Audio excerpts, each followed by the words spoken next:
Hello friend, हम लोग अभी एंशियंट हिस्ट्री के कुछ महत्वपूर्ण टॉपिक और इंडियन पॉलिटी के कुछ महत्वपूर्ण टॉपिक से क्वेश्चन है, टॉपिक नहीं इसको कहा जा सकता है, क्वेश्चन, इंपॉर्टेंट क्वेश्चन को देखेंगे।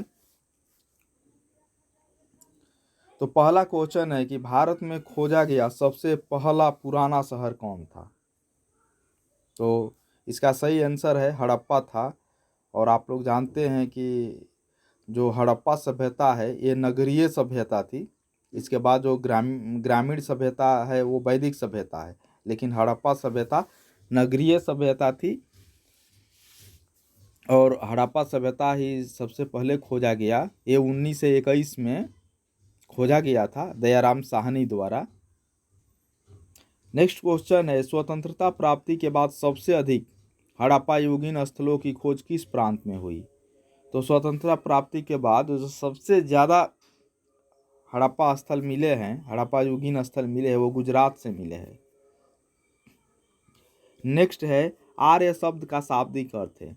आर्य का जो शाब्दिक अर्थ होता है वो होता है श्रेष्ठ या कुलीन, और ये नृजातीय समूह को संबोधित करता है।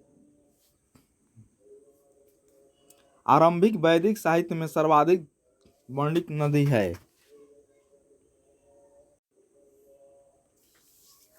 सर्वाधिक वर्णित नदी सिंधु है। सर्वाधिक ज्यादा बार इसका वर्णन है सिंधु नदी का। अगर ये पूछ दे क्वेश्चन कि सर्वाधिक पवित्र नदी कौन है, तो सर्वाधिक पवित्र नदी सरस्वती है। जो नेक्स्ट क्वेश्चन है, मगध के किस प्रारंभिक शासक ने राज्यारोहण के लिए अपने पिता की हत्या की एवं इसी कारणवश अपने पुत्र द्वारा मारा गया। तो इसका सही आंसर है अजातशत्रु। अजातशत्रु ने बिंबिसार की हत्या की थी और अजातशत्रु को इसके पुत्र उदयन ने हत्या कर दिया था। इसीलिए हर्यक वंश को पितृ हंता वंश के रूप में भी जाना जाता है। और अजातशत्रु के शासन काल में ही पहला बौद्ध संगीति हुई थी 483 ईसा पूर्व में, राजगृह के सप्तपर्णी गुफा में। विश्व का पहला गणतंत्र वैशाली में स्थापित हुआ था, और किसके द्वारा स्थापित हुआ था, तो ये लिच्छवियों के द्वारा स्थापित हुआ था। आप जानते हैं ये वैशाली जो बज्जी संघ में है, और ये 8 गणराज्यों का समूह होता था बज्जी संघ, उसमें एक वैशाली भी था जिसके यहाँ के शासक लिच्छवी हुआ करते थे। और कालाशोक ने वैशाली को राजधानी बनाया था, बाद में फिर पाटलिपुत्र ही हो गया। शक संवत का प्रारंभ किस सम्राट के शासन काल में 78 ईस्वी से हुआ था। तो इसका सही आंसर है कनिष्क के शासन काल में। कनिष्क का जब राज्यारोहण हुआ था 78 ईस्वी में, तो उन्होंने शक संवत का प्रारंभ कराया था। और कनिष्क के समय में चौथी बौद्ध संगति भी हुई थी, प्रथम शताब्दी लिखता है 95 रेडी करीब, कुंडलवन के कश्मीर में हुई थी, जिसकी अध्यक्षता वसुमित्र किए थे और उपाध्यक्ष अश्वघोष थे। सबसे प्राचीन विश्वविद्यालय कौन था, तो सबसे प्राचीन विश्वविद्यालय भारत का तक्षशिला विश्वविद्यालय। ये पाकिस्तान में है, तक्षशिला वर्तमान पाकिस्तान में है, और ये झेलम और चिनाब नदी के बीच में स्थित है। और भरत के जो पौत्र थे तक्ष, उन्हीं के नाम पर इस शहर को बसाया गया था। तो भारत का सबसे प्राचीन विश्वविद्यालय तक्षशिला है। और इसके बाद आएगा नालंदा विश्वविद्यालय, जो कुमारगुप्त द्वारा स्थापित हुआ था। उसके बाद आप देखिएगा ओदंतपुरी विश्वविद्यालय, जो पाल वंश के संस्थापक हैं गोपाल, उनके द्वारा स्थापित था। उसके बाद आप देखिएगा विक्रमशिला विश्वविद्यालय, जो पाल वंश के ही एक शासक हैं धर्मपाल, उनके द्वारा स्थापित हुआ था। तो सबसे प्राचीन विश्वविद्यालय की बात होगी तो वो तक्षशिला होगा, नहीं तो बहुत लोग नालंदा विश्वविद्यालय को ही समझते हैं। सती प्रथा का प्रथम अभिलेखीय साक्ष्य, तो ये एरण अभिलेख से मिला है, एरण अभिलेख से मिला है सती प्रथा का। 510 ईस्वी में ये भानुगुप्त का है, और ये गोपराज थे, उन्हीं सेनापति थे जिनकी मृत्यु के बाद उनकी पत्नी ने सती कर लिया था। तो पहला सती प्रथा का अभिलेखीय साक्ष्य यहीं पर मिलता है, एरण अभिलेख से। और ये भी क्वेश्चन पूछा जाता है कि भारत में सती प्रथा को समाप्त कौन किया, तो राजा राम मोहन राय के प्रयास से लॉर्ड विलियम बेंटिक ने अधिनियम 17 के तहत इस प्रथा को हमेशा के लिए समाप्त कर दिया था। मुगल काल में अकबर ने इसको रोकने का प्रयास किया था, लेकिन चूंकि वो पूरी तरह से नहीं कर पाया था। नेक्स्ट क्वेश्चन है, हर्षवर्धन के समय कौन सा तीर्थयात्री भारत आया था? तो हर्षवर्धन के समय में ह्वेनसांग आए थे। 3-4 जो तीर्थयात्री हैं, ऐसे तो बहुत तीर्थयात्री भारत में आए हैं, लेकिन 3-4 जो महत्वपूर्ण है और उनसे हमेशा क्वेश्चन पूछे जाते हैं। जैसे सबसे पहले कौन आएगा, तो भाई मेगास्थनी जाता है, वो चंद्रगुप्त मौर्य के समय में मेगास्थनी जाता है, वो सेल्यूकस निकेटर का राजदूत है। जब आप जानते हैं कि 305 में चंद्रगुप्त मौर्य और सेल्यूकस निकेटर के बीच एक युद्ध होता है, और 307 में एक संधि होती है जिसके तहत सेल्यूकस निकेटर की अपनी पुत्री का शादी चंद्रगुप्त मौर्य से, हेलन की शादी चंद्रगुप्त मौर्य से होता है। उसके बाद उसी का वो दूत है मेगास्थनीज, जो पाटलिपुत्र में आता है। तो प्रथम वो भारत आने वाला है राजदूत। और उसकी प्रसिद्ध जो यात्रा वृत्तांत है, पुस्तक है इंडिका, जिससे मौर्य प्रशासन की जानकारी मिलती है। तो इंडिका भी काफ़ी इम्पोर्टेंट है। उसके बाद ये ह्वेनसांग को पूछा जाता है। उसके बाद फाहियान को पूछा जाता है।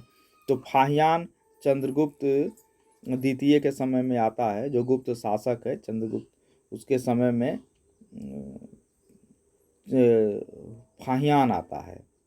फाहियान आएगा चंद्रगुप्त के समय में, और गुप्त वंश में हर्षवर्धन के समय में ह्वेनसांग आएगा, चंद्रगुप्त मौर्य के समय में मेगास्थनी जाता है।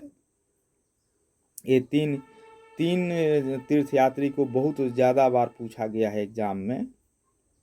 बाकी इत सिंह भी आता है और भी आते हैं।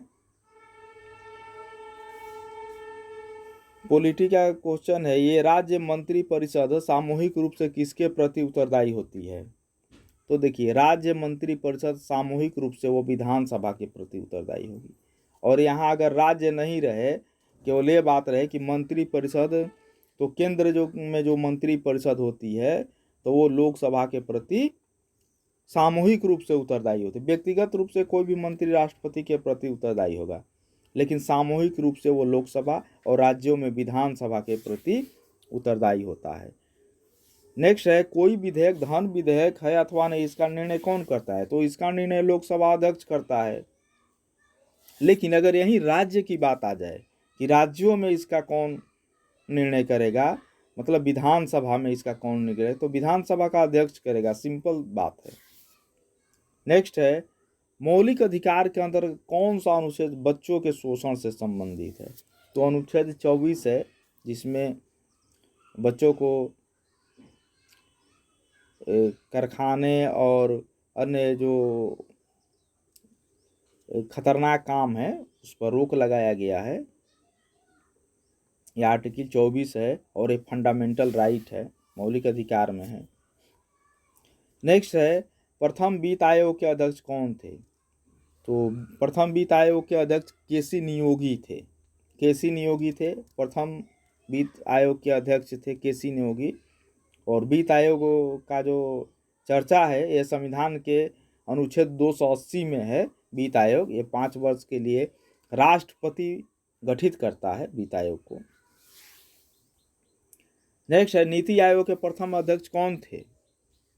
तो नीति आयोग के प्रथम अध्यक्ष अब हमारे वर्तमान जो प्रधानमंत्री नरेंद्र मोदी है यही थे, क्योंकि इन्हीं के समय में नीति आयोग बना।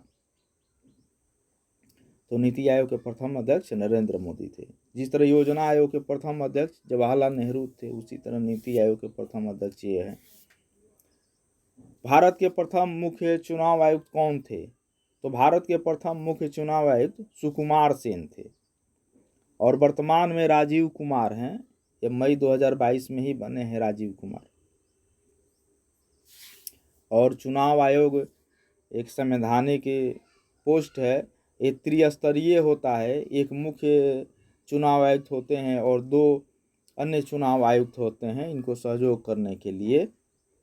और भारतीय संविधान के भाग 15 और आर्टिकल 324 में से 329 में इसका वर्णन होता है। ये भी कभी कभी पूछ देता है। नेक्स्ट है, भारत सरकार का प्रथम विधि अधिकारी कौन होता है?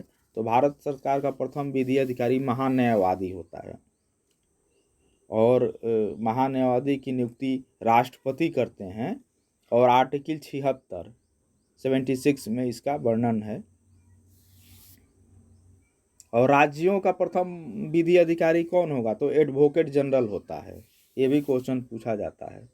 नेक्स्ट है, समान कार्य के लिए समान वेतन भारत के संविधान में सुनिश्चित किया गया है। तो ये राज्य का नीति निर्देशक सिद्धांत में है। समान कार्य के लिए समान वेतन आर्टिकल 39 में है कि कोई भी महिला हो पुरुष हो, अगर कोई ये काम करता है तो लिंग के आधार पर भेदभाव नहीं किया जाएगा, समान काम के लिए समान वेतन दिया जाएगा। ये राज्य नीति निर्देशक तत्व में है, ये राज्य का कर्तव्य है। भारतीय संविधान में मूल कर्तव्य कब समाविष्ट किए गए? तो 1976 में किए गए। सरदार स्वर्ण सिंह समिति के सिफारिश पर मूल कर्तव्य को जोड़ा गया। 51 का ए में इसको रखा गया है। सरदार स्वर्ण सिंह समिति सिफारिश से समिति को भी पूछा जाता है। और 42वां संविधान संशोधन 42 अमेंडमेंट द्वारा इसको जोड़ा गया। और ये मूल कर्तव्य हम लोग रूस के संविधान से लिए हैं। उस समय यूएसएसआर होता था, वर्तमान रूस के संविधान से हम लोग लिए हैं। नेक्स्ट है, भारत की संविधान सभा किसके अनुसार गठित की गई? तो एक कैबिनेट मिशन योजना के तहत भारत का संविधान सभा का गठन हुआ था। ओके फ्रेंड, फिर किसी नेक्स्ट इम्पोर्टेंट क्वेश्चन के साथ मिलते हैं। तब तक के लिए ओके बाय।